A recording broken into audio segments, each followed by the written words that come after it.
What's going on, y'all? I'm out here in the shop working on these foxbody Gen 1 Mustangs.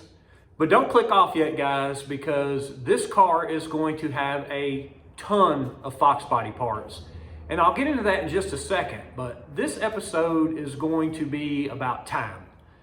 The time that it takes to do the small things, the monotonous things, the things that nobody wants to do, but in my opinion, make for a nice driver car. And at the end of this video, I'm going to tell you exactly how many hours I have in this car in the things that I do to it in this episode. Here's a list of the parts from a foxbody that I'm going to be using on this car. It's going to have a built 306 in it. It's going to have a built AOD transmission and a built 8.8 rear end. I'm also going to be putting rear 93 Cobra brakes on that 8.8. I'm going to be using a foxbody EFI harness and an A9L computer. It's going to have a foxbody rack and pinion, brake booster, master cylinder, and it's even going to have an accelerator pedal out of a foxbody. Now this car already has the front suspension work done to it. It has an AJE K-member in it, which is very similar to a foxbody K-member. And the good thing about those is you can put SN95 spindles on it with SN95 brakes, which it has, and it also has coilovers and SN95 caster camber plates. So you can see it has a lot of upgraded parts on it already. So here's the plan for the car. Just got it back from the body shop and I am tired of it being in pieces. So what I'm going to do today is I'm going to get the front end together, and I don't know what all these parts and pieces are called, but I'm going to figure all that out. I'm going to get all the lights on it, front and back, and then I'm going to pull the deck lid off, and I'm going to put weather stripping on the deck lid, and I'm going to put a new lock cylinder in it. I'm going to be doing a lot of rust-proof painting, which I will not video, so you won't have to watch that. And then I also have to do more painting around the deck lid area where it shuts and around the inner fenders and the firewall, just because it had a lot of overspray on it. I'm going to try to get the mirrors on it. I'm going to try to get the trim that runs along this bottom rocker panel, and maybe some more stuff, or maybe less. It just depends on how long the video is running. But guys, as usual, I have rambled on long enough, so let me shut up and let's get some work done. I'm not real sure why. Well, I do know why, because I have no idea how that body work goes on the front. So I'm gonna have to get on YouTube and watch some videos and figure it out. So I decided to start at the back, because I don't think putting the tail lights and reverse lights in here will be that bad, or getting this trunk area cleaned up and painted. This gas tank is unknown, but I know what it smells like when you pull that rag out of there. And the other thing I'm gonna do is I'm gonna take this deck lid off and put new weather stripping on it. And I'm also gonna put the bumpers in the deck lid that will, hit down here when you close the deck lid.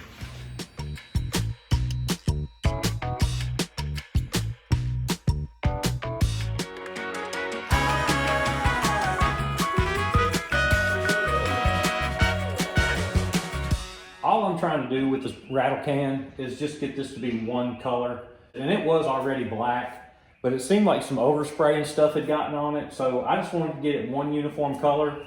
Now I'm gonna let it dry. Then I'm gonna put the weather stripping on it, wait 24 hours, and get the deck lid back on the car. I had to watch a video to see how to do it. And I'm gonna be honest, I just use CJ Pony parts. Pretty straightforward, but as you know, that weather stripping is just a complete mess if you get it on you. So keep that in mind.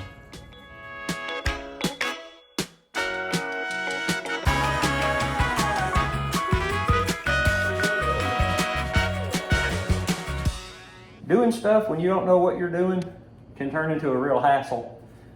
So it obviously has some kind of seal or weather strip or something on it to keep all the elements out, and that makes sense. But I could not lift this out of here no matter what I tried. So I ended up putting a jack under the bottom of the tank, and it finally broke loose. I mean, I probably raised the car 3 or 4 inches off the ground, and then it finally broke loose. So Now I'm just trying to finish getting out of here. I got this to take the fuel line loose with. So hopefully I can get this thing out of here, get everything cleaned up and painted.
Now that the deck lid's back on it, let's get some lights in it.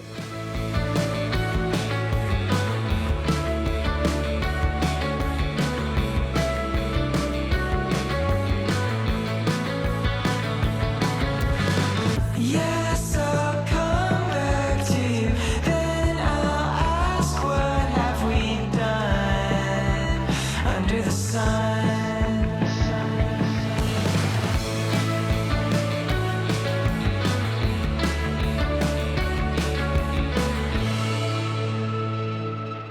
I've gotten everything done that I've wanted to do in the trunk area. The last thing that I did was I put this rust inhibited paint everywhere in the trunk area. But now I want to put a sound deadener back here, but it also keeps rattles down, so it's kind of a twofold deal. But guys, I don't use the name brand stuff. I use this stuff right here that I can get at my local hardware store. It's a lot less expensive and it is nearly identical. The only major difference that I can tell other than price is this is 1.5 millimeter thick and the name brand stuff is 2 millimeter thick. The name brand stuff does sell a 4 millimeter, but it gets even more expensive. So if you're wanting to get more than the 2 millimeter, you could easily double this up if you wanted to for a lot less than the name brand stuff. So let me get this stuff in here and then we'll move on to the front end.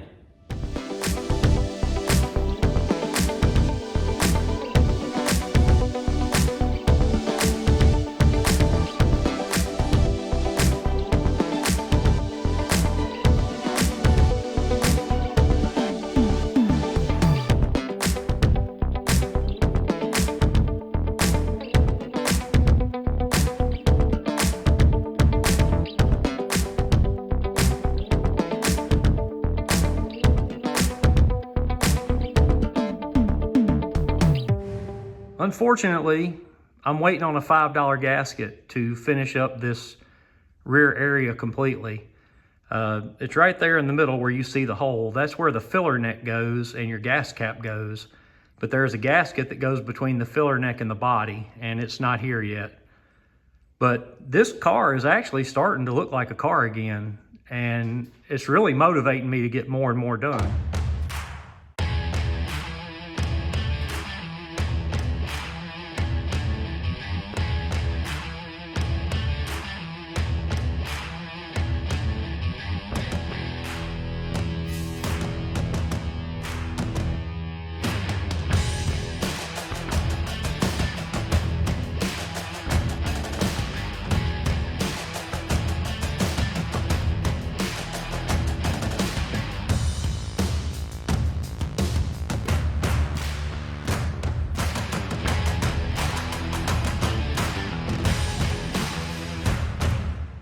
I'm ready to get this front end together, but I'm also going to do something else. Hopefully I can figure this front end out, number one, first and foremost, but you can see I'm making good use of my wash brush there as well, but I'm having to do that because of the Mayer racing hood that's on it. They told me do not run the factory spring on the hood hinge because it would end up over time busting the hood in this area. So I'll have to look into that. Maybe they make a lighter spring, but at some point I'll get that figured out. But I've already trimmed out all of the inner part of the fender, the top of the firewall with the semi-gloss black that I like to use. I've still got some more work to do on the back of the firewall, So I'll end up having to paint that as well. And the other thing I've done is I put rust protective paint all over these, I guess they're called inner fenders. I don't know what they're called, to be honest with you, but I will have to come back with a semi-gloss on those as well. I'm gonna replace all the hardware that goes in the fenders and the hood hinges and hood latch in both areas with stainless steel bolts, washers, etc. Now the other thing I've done is this outer part of the fender. I've painted every bit of this on both sides with rust protective paint. And there you can see the coilover set up with the Racecraft adjustable lower control arm and SN95 spindle and brakes.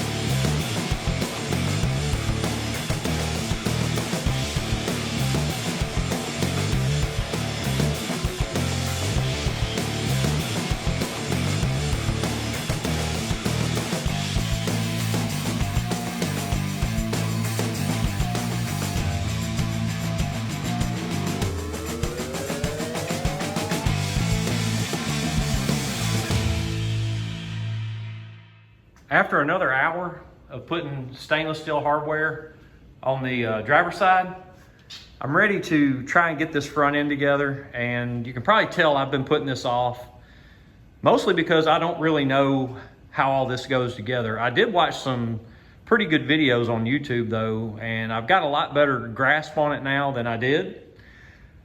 Not really sure where to start, so I'm just gonna start with the stone guard.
I've been dealing with so much frustration on the front end of this car that I wanted to just share the back end of this car now that it's done. The filler net gasket came in, the gas cap came in.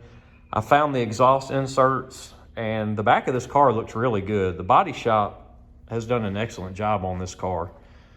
Now I just have to get the gas tank in it and continue on with the fuel system. But I'm gonna walk up front if I can get up there, because as you can see, my shop is crammed full, and just kind of let you guys know what I've been dealing with up here on this front end. So like I mentioned earlier, this car was basically saved from the wrecking yard, and it's still got its scars, and it does look fairly decent, but something that I have misplaced, or it went to the body shop and didn't come back, and I'm not accusing anybody of anything because I could have very easily misplaced it.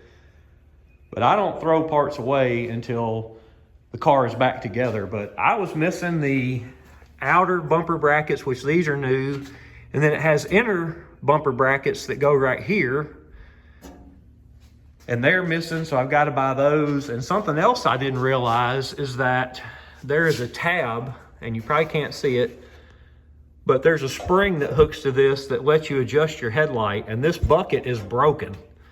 So now I have to replace this headlight bucket. And that's just kind of the frustration I've been running into in the front end up here. All right, guys, I'm gonna go ahead and wrap this one up, and I'm just gonna get right to it.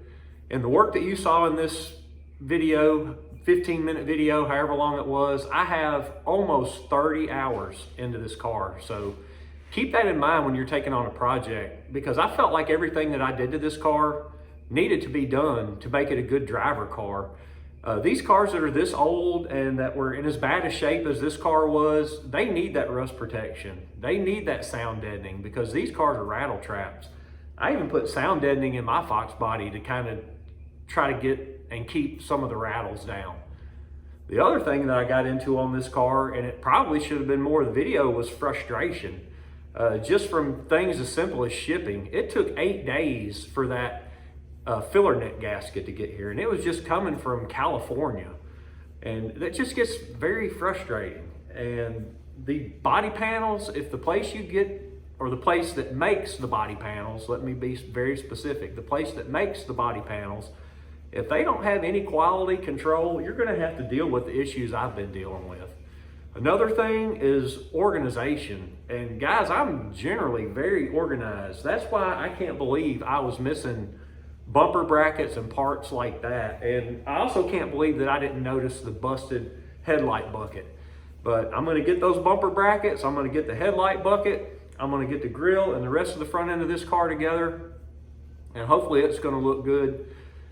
Next episode, not sure what it's going to be on, guys. It might be on this car, because I would like to get the 8.8 in this car with the new 4-link suspension. But you never know with me what I'm going to get into. But guys, as always, I appreciate you watching my video, watching any of my videos. If you would, hit the like and subscribe button, would be greatly appreciated. But guys, as always, I'm busy, so I'm out.